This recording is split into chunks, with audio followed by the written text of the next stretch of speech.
Bonjour à tous et bienvenue dans cette nouvelle petite vidéo. Donc j'ai beaucoup de choses à vous dire en très peu de temps.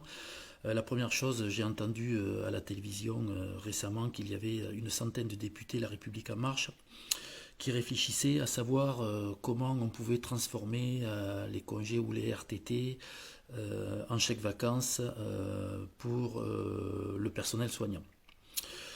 Alors moi je pensais que plus on était nombreux à réfléchir, plus la réflexion était riche. Il s'avère que pour La République En Marche, c'est l'inverse qui s'opère. Donc ils sont en train d'organiser en fait la solidarité entre salariés.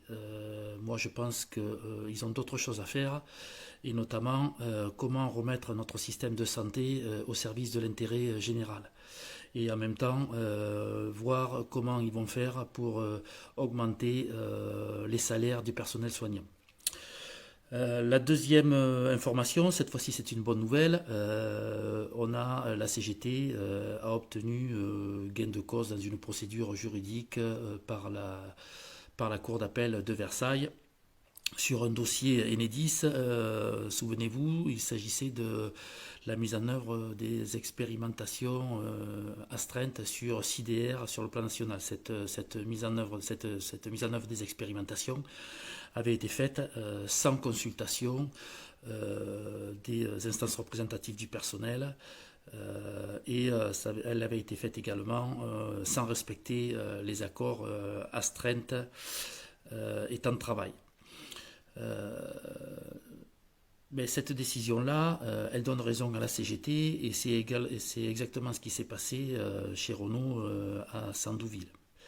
Alors tout le monde monte au créneau, hein, le patronat, les médias par rapport à Sandouville, en disant que voilà, la CGT est jusqu'au boutiste, y compris le secrétaire général de la CFDT, Laurent Berger, est monté au créneau pour dénoncer l'attitude de la CGT, mettant en avant que à cause de la CGT, il y avait des salariés qui étaient laissés sur le carreau.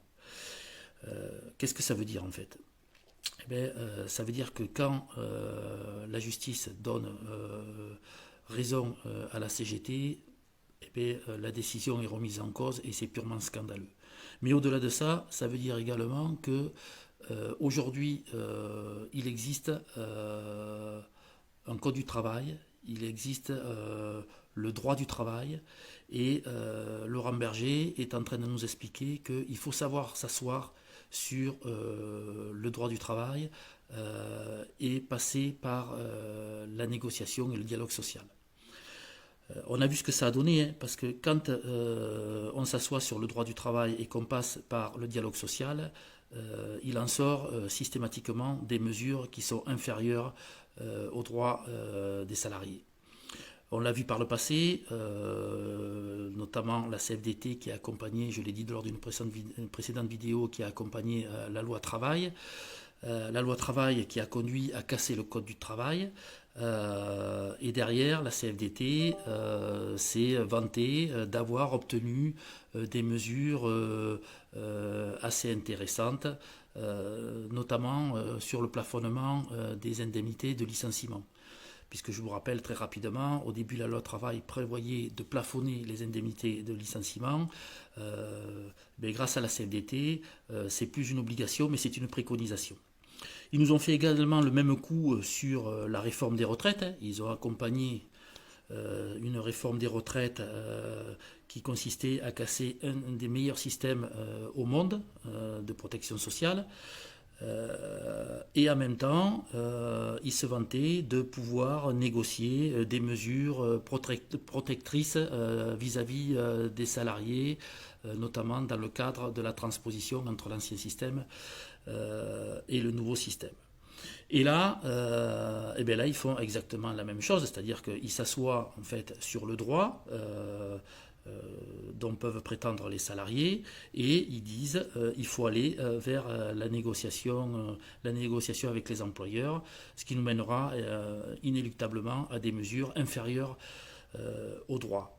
Donc voilà le mode opératoire de la CFDT. En fait, ce qu'ils font, c'est qu'ils négocient la régression sociale. Moi, je le dis très sincèrement, je pense que Un monsieur comme Laurent Berger a plus sa place aujourd'hui dans le gouvernement ou au comité exécutif du MEDEF qu'à la tête d'une organisation syndicale comme la CFDT. Voilà, une autre information, je vous avais parlé du plan de reprise des activités. Donc il a été présenté à Enedis au niveau national. Il a reçu de la part de l'ensemble des organisations syndicales un avis défavorable. Pas tant sur le fait de reprendre les activités, mais surtout sur les conditions dont la reprise des activités va être mise en place. Ce plan de reprise des activités a été présenté de la même manière au CSE de la DR Aquitaine Nord. Cette fois-ci, il n'a pas été présenté pour avis, ce que nous à la CGT on dénonce. Donc il n'y a pas eu d'avis donné par les organisations syndicales sur le PRA de la DR Aquitaine Nord.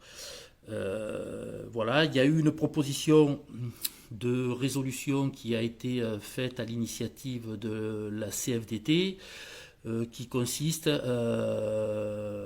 à mettre en place un suivi du plan de reprise des activités avec la commission santé, sécurité et conditions de travail et avec des visites de sites pour savoir si toutes les mesures de sécurité seraient mises en place. Donc la CGT s'est abstenue sur cette résolution. Pourquoi ? Parce qu'elle n'a pas lieu d'être, de par le fait que la CSSCT, donc la Commission Santé, Sécurité et Conditions de Travail, a toute latitude, de par son existence, pour mettre en place un suivi du plan de reprise des activités. Voilà, je voudrais quand même faire un petit clin d'œil au personnel d'encadrement de proximité, parce que la direction... je coupe le téléphone, parce que la direction a balancé la patate chaude à ses maîtrises de proximité et ils ont en charge la mise en œuvre de la reprise des activités. Donc ils le font avec pas forcément les moyens suffisants pour le faire. Ils n'ont pas toujours les réponses à apporter aux salariés qui les interpellent, notamment sur les questions RH. Et donc, je leur tire mon chapeau parce qu'avec le peu de moyens qu'ils ont, eh bien, ils essaient de faire en sorte que la boutique continue à fonctionner et que la reprise des activités se fasse dans les meilleures conditions. Voilà, dernier point, je vous avais parlé d'un accord qui devait être... en cours d'écriture, donc la version 0 est sortie. Alors la version 0, elle porte bien son nom parce que le contenu, il est comme la version, il est 0. Donc c'est une première mouture, il va y en avoir d'autres. Je vous rappelle que la fenêtre de signature est prévue fin mai. Il y a plusieurs paragraphes. J'avais évoqué qu'il y aurait plusieurs thématiques abordées dans cet accord-là, notamment les mesures relatives à l'accompagnement financier des salariés à la reconnaissance. Donc ce pavé-là, dans la version 0, il est vide pour l'instant. Donc par contre, la CGT, elle l'a rempli avec des propositions. Alors je vais vous en lister très rapidement. Voilà certaines propositions portées par la CGT. Alors concernant les salariés en télétravail, nous on demande qu'il y ait une indemnité de 200 € par mois qui soit accordé à chaque salarié en télétravail. Ces 200 €, c'est lié aux charges afférentes à l'activité au domicile, donc l'eau, le chauffage, l'assurance, le loyer, etc., etc. On demande également que, toujours pour les salariés affectés en télétravail, qu'il y ait une indemnité d'installation qui leur soit attribuée de 1 000 €.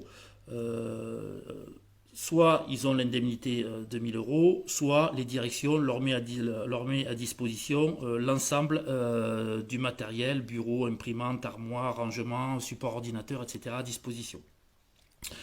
Concernant le nettoyage des bleus, là où le lavage collectif des EPI n'est pas mis en place, nous on demande qu'il y ait une indemnité de travaux pénibles et salissants qui soit versée chaque jour travaillé selon les barèmes en vigueur dans la branche des IEG. Pour les agents ayant des pathologies nécessitant une protection particulière face au risque Covid-19.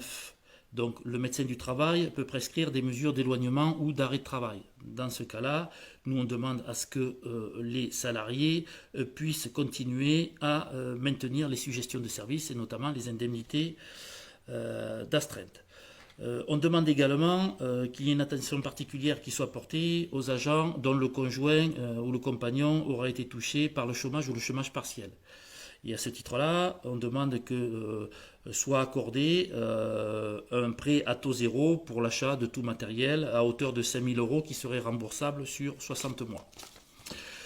Sur les mesures relatives à la reconnaissance, qu'est-ce que demande la CGT?